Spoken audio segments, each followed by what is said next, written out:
So here we are at the Asessippi town site. As you can see from the sign, if you want to read it in detail, you can just pause it and have a quick look. But they started to settle it in 1882, and there were over 50 Ontario settlers here at one point before it failed in 1888. We're going to do a walk. You can go on a walk here, a village guided trail.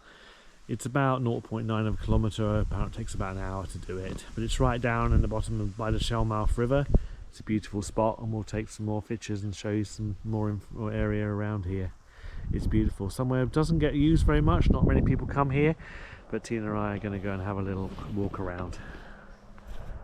So here we are. These are the markers for the old Asessippi town site, talking about the general store and post office, which were opened in 1882 by a guy called William Denmark. Set it up in 1881 actually. The heart of the community as well. It has some other stores here. The Asessippi store was the first focal point of the village, and as you can see around the area, there's not many of the buildings left. There is one which we'll go and look at in a minute over there, but there are some other signs showing some more information about what's out here. You can see it's an interesting place. In 1881 it would have been pretty desolate. You're out here on your own, just a few other people, miles from anywhere, inside in the valley here, in the Shellmouth Valley. It's beautiful though. And then over here there would have been the site of what we called the grist mill. Tina's just reading the info. So what about the grist mill, Tina? When was that opened? It just talks about how it was operated. Just said how it's operated, and there's still a channel cut on the west bank of the river. Oh. Interesting. They brought grain in bags and emptied into a bin. The mill finally was bought by Reeve Thomas McLennan and operated until the dam was damaged in 1911. So it actually ran for a lot longer than some of the other places here. Interesting. So we go towards this end, which is right down by the bank of the river. They have all these signs up now saying undermined cliff edge, stay back 3 meters. So I got to be careful what we do. I'm assuming it's to the right of where we're going, so we don't fall into the river. That would be bad. It's very low right now though, but I'm assuming it's just undercut when it's flooded in the past. So it says here this is the Ford Scrow or ferry.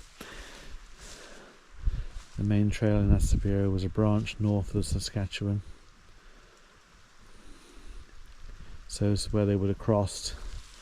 There would have been a conveyance here, and it would have been, as it tells you how much it would have cost. A conveyance drawn by 2 animals, 40 cents. Tells you the cost of what it would have been to get across here. And then at one point they built an iron bridge, which actually is no longer here, but there is some bits and pieces of it left down in the water there. And I'll show you it as we go by. You see this, you can very vaguely see well, you can actually see quite well the pillars from the bridge, and some of the metal still in the water here. Yeah, the river's very low. Obviously we've had a lot of drought recently, but obviously I'm sure sometimes it really floods. Yeah, but yeah, you can still see some bits and pieces of the old iron bridge here that was used across the river. Come back up off the edge.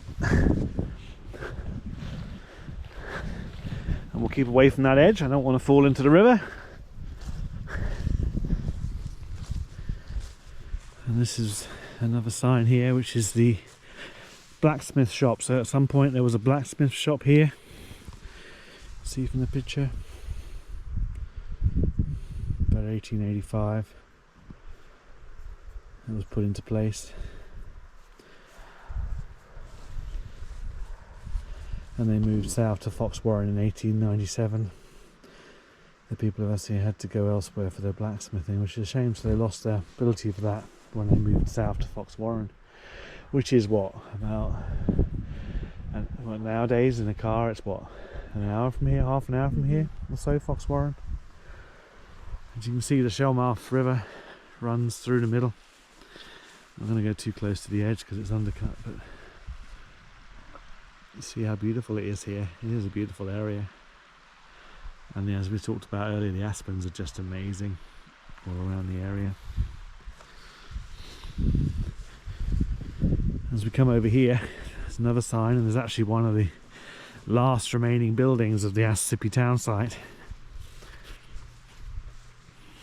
Such a peaceful area. There's a beautiful old tree here, growing still. Look at that. Really gnarly.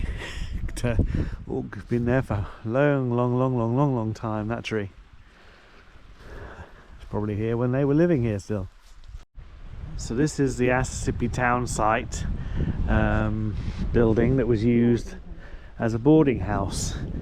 It was used as a boarding house from 1882 and 83 it was built, when there was an influx of settlers here. It was used for people who were travelling from here to going south to Fort Ellis on the Shell River, and later to Russell, and also going north to Boggy Creek and the timber berths in the Duck Mountains, or going northwest to Fort Peely. A boarding house or hotel and a good livery barn were built in Asessippi. These were the requirements in most settlements at the time, because you needed to have somewhere for people to stay who were travelling through. Pretty amazing it's still standing actually. It is really starting to fall apart. You can see the nails that were made by the blacksmith. Yeah, that was here. And we were just saying, you can see the nails that were made in the structure itself. It's in better days, but if you look at the structure itself, you can actually see, I don't know whether you'll be able to see it, these are the old nails made by the blacksmith. Imagine with the old square heads there, manufactured by hand. There are some other ones that have been put in which are more machined, which I think when people blocked up their windows, etc. But as you can tell, the building definitely is in a state of disrepair.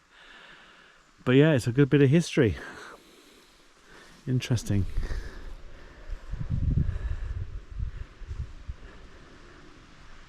Yeah, it's a really beautiful spot. I can see why people wanted to settle here. It's just a shame the railway line never got here.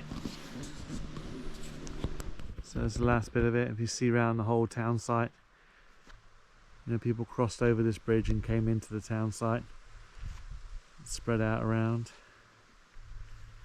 and right set there. And the only building here left is that small boarding house. And we're going to head back up, and apparently there's one more building up here by the car, which we're going to go and have a look at now. Robinson Fisher House or something? So we're coming along to this. This is the only other, there's two properties on the whole of the Asessippi town site which are still standing, and this is the one that's probably in the best condition.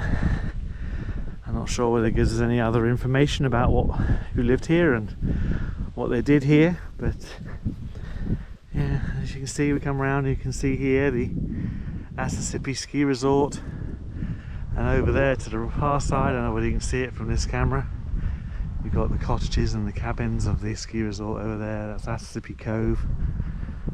It's a really pretty area, and looking all around here it's just lots of farmland that the town site backs onto now. There you go. Okay, as I say, go and have a quick look at this house. I don't think it's been lived in since about the same time as the others. So yeah, this is the Robinson Fisher House. Again, don't seem to have any information yet, but I think we're coming across a sign over here which might tell us some more about who lived here and what their role. Just Katina wants to have a look around the back.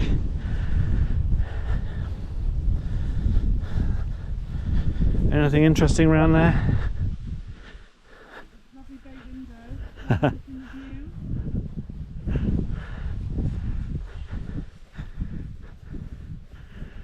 Yeah, it's quite big. It's quite a big place. They had money, obviously. Yeah, definitely has seen better days, as they all have around here. Yeah, interesting. Let's see, across the river there. See the road going down. See the road there which runs through, I think that's the 83, it runs all the way up to Roblin and to Russell.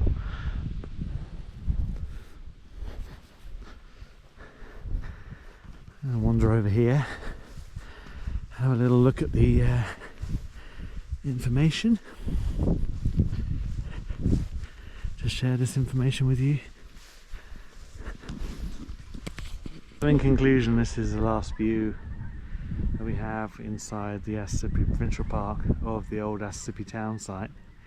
As you see across there, you've got the ski resort, and to the right there we've got the Asessippi Cove.